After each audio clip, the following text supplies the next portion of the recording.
मंत्री जी से ये जानना चाहता हूँ कि जिला न्यायालय सिरोही के भवन का जो आपने 19 करोड़ का वर्क ऑर्डर किया है उसमें एडवोकेट चैम्बर्स भी शामिल है और वर्क ऑर्डर देने के बाद फाइनेंस डिपार्टमेंट ने एडवोकेट चैम्बर्स के निर्माण से रोक दिया है। इसका क्या समाधान आप करेंगे?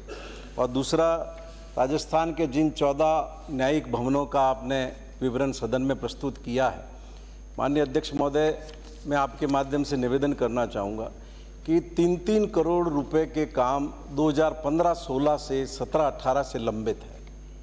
तो आप कोई न्यायिक भवनों के संबंध में कोई स्पष्ट नीति कार्रवाई तो लेकर के आओ। ये 14 में से सारे के सारे अधूरे पड़े हैं, कई टेंडर निरस्त हो गए, कोई सरकार की प्राथमिकता पे तो लाओ इसको किसी रूप में।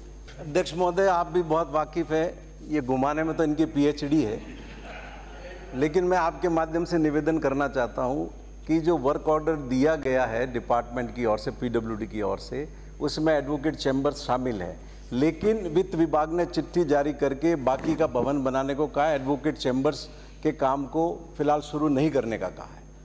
आप इसको घुमा रहे हैं। मैं आपके माध्यम से राजस्थान के उन सब गौ सेवकों, उन सामाजिक संस्थाओं, गौ संरक्षण से जुड़ी हुई संस्थाओं और सबसे खास तौर पर हमारे नौजवान गौ सेवा से जुड़े हुए उन कार्यकर्ताओं का बहुत बहुत धन्यवाद आपके माध्यम से ज्ञापित करना चाहता हूं कि इस कठिन समय में वो गौ माता की सेवा से जुड़े हुए रहे। माननीय सभापति महोदय, कोई गौ माता को लंपी डिजीज हुई, रक्त उसके शरीर से बहने लग गया, उन युवा गौ सेवकों ने इस बात का भी इंतजार नहीं किया कि कोई सरकारी गाड़ी उस गाय को लेने के लिए आए। स्कूटर मिला तो स्कूटर पर उस गाय के बच्चे को लेकर के उन्होंने इलाज के लिए आगे पहुंचाया। और अगर बड़ा गोवंश हुआ तो सरकारी साधन का इंतजार नहीं किया, खुद साधन करके उसको जो आश्रय स्थल है वहां पर पहुंचाने का काम किया, गौशाला में पहुंचाने का काम किया और उन गौ सेवकों के माध्यम से मैं ये समझता हूं कि बहुत बड़ी सेवा हुई। मैं उन बहनों को भी धन्यवाद देना चाहता हूं जो गायों की इस पीड़ा से जुड़ी, जो आश्रय स्थल खोले गए, सुबह जाकर के माननीय सभापति महोदय उस आश्रय स्थल पर जाकर के बैठती थी और पूरी शाम तक कैसे गायों की सेवा हो, इस बात को वो बहनें खुद देखती थी। और मुझे खुद को उन्होंने, जब मैं आश्रय स्थल पर मिला तो उन्होंने मुझे कहा कि गौशाला तो अपनी चलती है, लेकिन ये जो निराश्रित गोवंश है इसको रखने की कोई और जगह हमें आप उपलब्ध कराओ, जिससे मैं खर्चा सब मैं उठाऊंगी, मेरा परिवार उठाएगा। तो आज आपके माध्यम से ऐसे सारे उन कर्मवीरों का मैं हृदय के अंतरतल से बहुत बहुत अभिनंदन करता हूं। माननीय सभापति महोदय, अभी मैं हमारे प्रतिपक्ष के माननीय सदस्यों का वक्तव्य सुन रहा था। राजस्थान की सरकार के माथे पर कलंक लग गया और ये कभी धुलने वाला नहीं है और आपने इतना बड़ा पाप कर दिया। अरे, कम से कम ये बोलने से पहले तो सोचते कि किस सरकार के बारे में ये वक्तव्य दे रहे हो।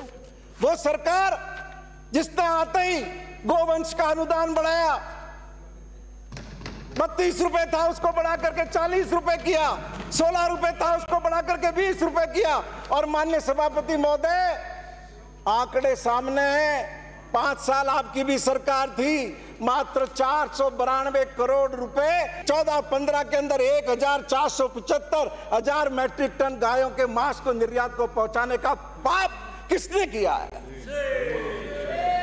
और माननीय सभापति महोदय, मैं कहना चाहता हूं कि हमारी गायों के प्रति संवेदना समाज की कमजोर हो रही है।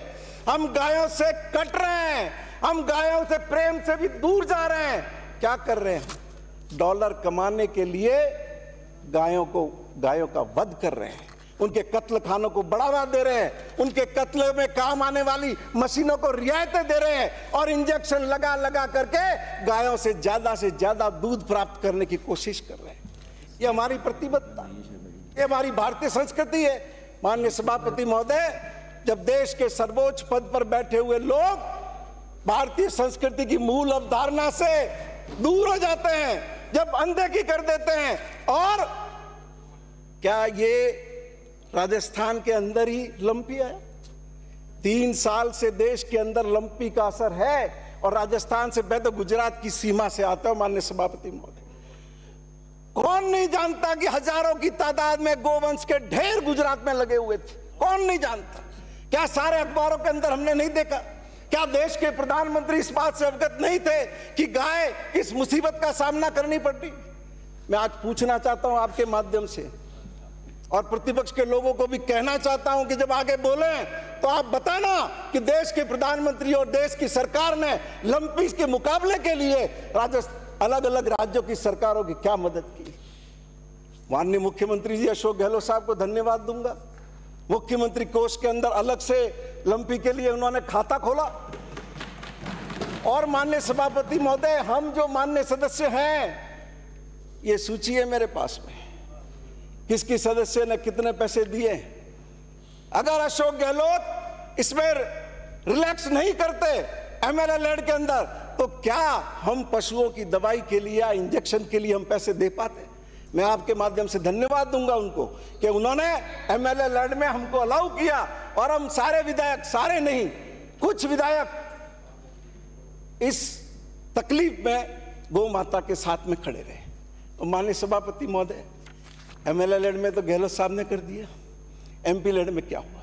मैं आपके माध्यम से भारत सरकार से विनती करना चाहता हूं कि जैसे अशोक गहलोत साहब ने विधायक स्थानीय क्षेत्र विकास योजना में इन लंपी से पीड़ित गौ माता की सेवा के लिए दवाई, इंजेक्शन खरीदना अनुमति किया है, भारत सरकार भी सांसद स्थानीय क्षेत्र विकास योजना में इन दवाइयों और इंजेक्शन को खरीदना या इनकी स्वीकृति करना अनुमति करें।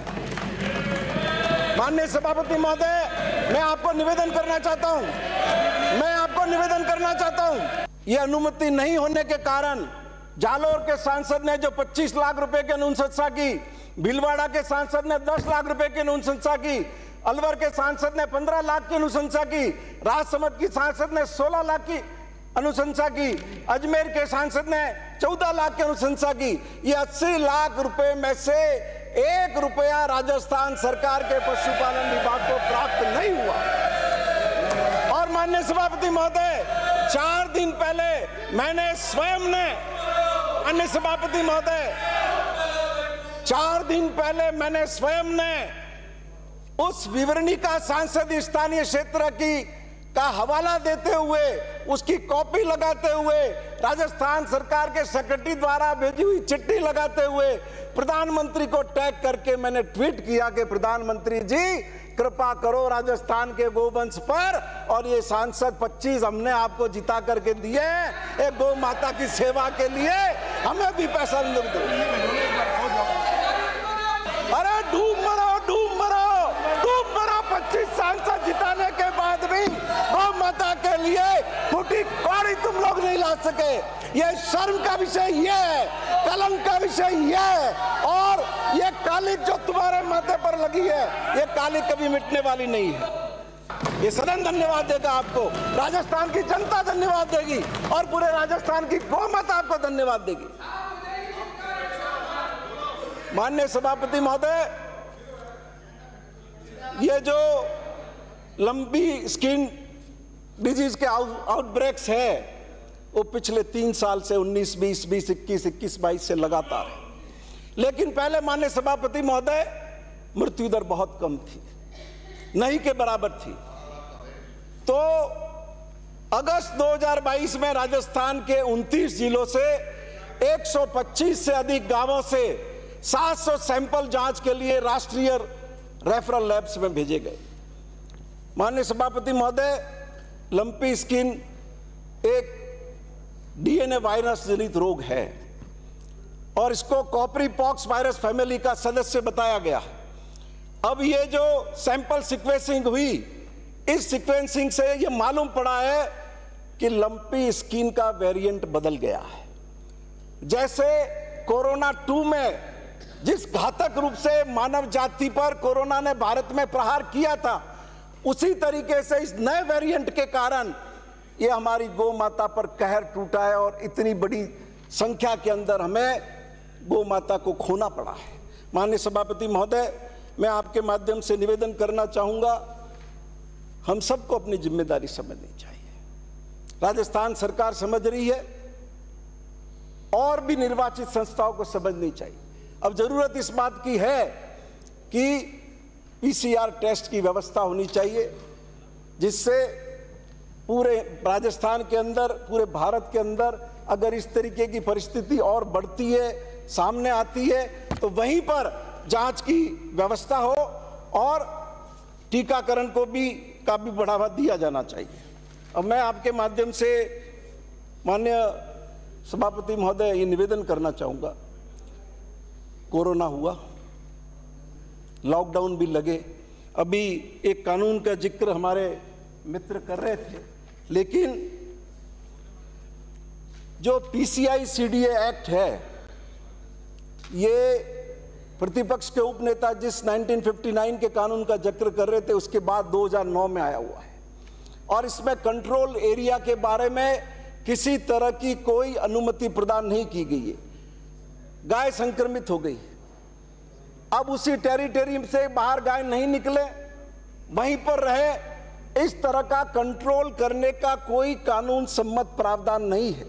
जब पीसीआई सीडीए एक्ट में यह केंद्र का कानून है, अगर केंद्र सरकार इसमें प्रावधान करेगी तो नियंत्रण एरिया घोषित किया जा सकेगा और भविष्य में यदि ये चुनौती के रूप में सामने आया तो नियंत्रण एरिया घोषित करके उस पर काबू पाया जा सके। माननीय सभापति महोदय, प्रतिपक्ष के उपनेता ने कहा 33 में से 32 जिलों में ये गौ माता का कहर है। ये राजस्थान के एमएलए ने जो पैसे जारी किए उनकी सूची है, इसमें वसुंधरा राजे पूर्व मुख्यमंत्री के नाम के आगे 0 रुपया लगा हुआ।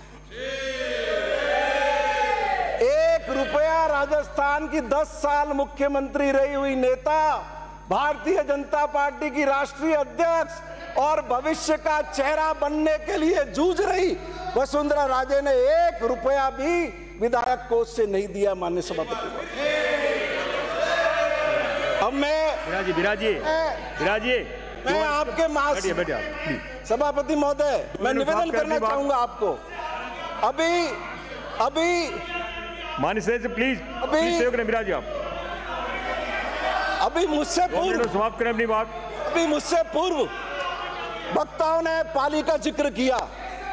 माननीय सभापति महोदय, मैं निवेदन करना चाहता हूं,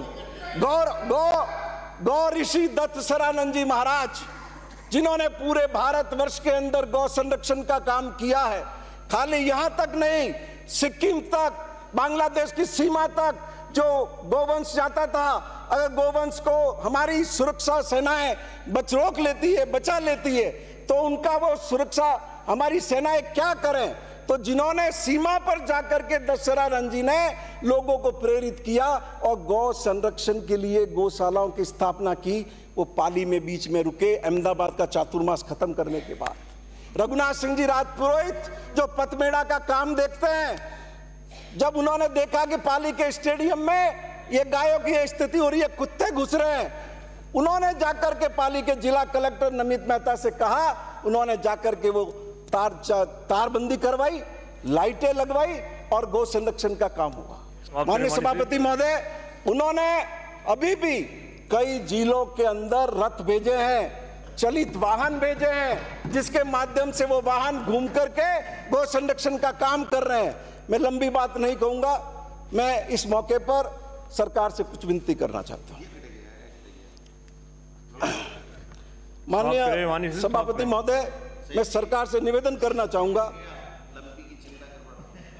ये गए समाप्त करें प्लीज, सेव करें। ये गए हैं वो चीते देखने के लिए, कैमरा लगा करके और वो फोटो लगा करके चीते देखने के लिए गए। समाप्त करें। अब इनके नेता चीता देखने में भी तो जाना जरूरी है। सेव करें विराजी आप। माननीय सभापति महोदय, मैं आपके माध्यम से निवेदन करूंगा माननीय पशुपालन मंत्री जी से कि जिन गौशालाओं के अंदर आइसोलेशन सेंटर चल रहा है, वहां श्रमिकों की मजदूरी, दवाइयां, डॉक्टर, कंपाउंडर का आप तत्काल प्रभाव से व्यवस्था करें। और जहां आइसोलेशन सेंटर नहीं चल रहा है गौशाला में, वहां पंचायत के माध्यम से आप आइसोलेशन सेंटर खोलें। ये राजस्थान के सरकार के प्रमुख वित्त सचिव ने एसएफसी के अंदर अनुमति प्रदान कर दी है। पंचायत एसएफसी में खर्चा कर सकती है। और माननीय सभापति महोदय, एक गो चिकित्सालय मोबाइल यूनिट प्रत्येक तहसील स्थिल पर आप चालू करें। कुछ समय की बात है, जिससे वो घूम घूम कर इलाज कर सके।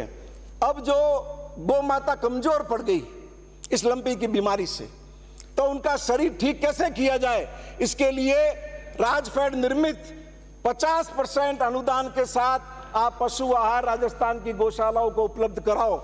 और मैं आपके माध्यम से निवेदन करूंगा कि जो मृत गोवंश है उसका सर्वे पटवारी गोवंश के माध्यम से करवाओ, जिससे वास्तविक संख्या गोवंश की मृत्यु की सामने आ सके। और जिस गरीब आदमी, जो पशुपालक जिसका जीवन ही गौमाता पर निर्भर था, गाय के दूध पर या दही पर या घी पर निर्भर था, उसके यहाँ पर अगर गोवंश की मौत हो गई है तो मेहरबानी करके आप उसको मुआवजा दिलाओ। और अंत में मैं आपको एक लास्ट पॉइंट आपको और निवेदन करता हूं कि जिन गौ माताओं के कीड़े पड़ गए हैं, उनकी आप अब थोड़ी और ज्यादा चिंता रखते हुए ज्यादा सक्रिय तरीके से